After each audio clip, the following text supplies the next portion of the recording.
In this problem, we have a PDF, f of x equals 4 over 819 times x times 130 minus x squared. We want to find the CDF.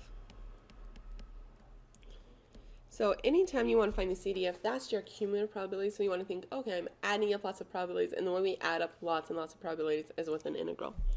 So the CDF, capital F of x, is we have to integrate. So we're going to integrate this PDF. Now, what we usually do is we use the dummy variable. So we'll do 4 over 819 times y times 130 minus y squared dy. And that way we can integrate from our lower bound of 10. Sorry, I forgot to write up here that x goes between 10 and 11. Okay, so we want to go from 10 up to x. The reason why is then that's integrating all of the probabilities up to any given x that we want to plug into our CDF. Now, to integrate this, when you have a multiplication, you have to do integration by parts, unless you can find some simpler way to do it. Or you could possibly do u substitution in a problem like this as well. But it's actually easiest to just simplify all of it. So like first this 4 over 819, that can just come out so I don't have to worry about it. We'll integrate from 10 to x, and let's distribute the y through. So we'll have 130 y minus y cubed dy. Now that we have it to something nice and simple that we know how to integrate with the basic power rule, let's go ahead and integrate. Again, this 4 over 819 just kind of sticks outside until we're all done. Okay. So for the integral, we'll have 130.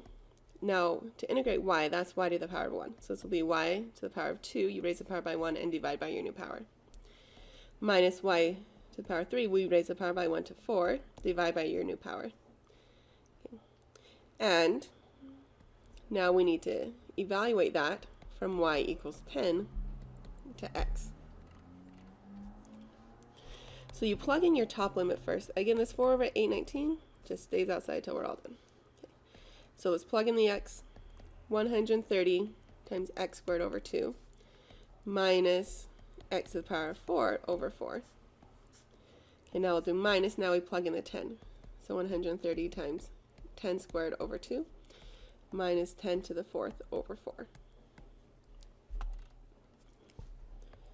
So we still have 4 over 819 times 130 over 2 is 65, x squared minus x to the 4th over 4.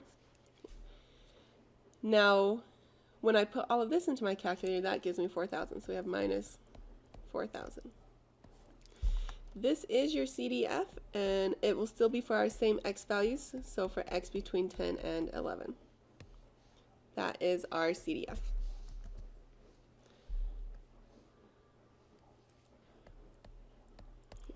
Now, why do we put in this y instead of the x? Just because technically in math, you're not supposed to have an x in here that you're integrating and have an x as your limits. So theoretically, technically in math, we're supposed to do a dummy variable. And sometimes otherwise your calculator won't do it unless you put in this dummy variable. But it's not really a big deal. You just integrate with y's. When you're done, put your x's back in. The biggest thing you want to make sure is that you didn't forget to subtract the y equals 10 for everything, because whether or not you subtract this minus 4,000, that's going to make a very big difference to your final answer.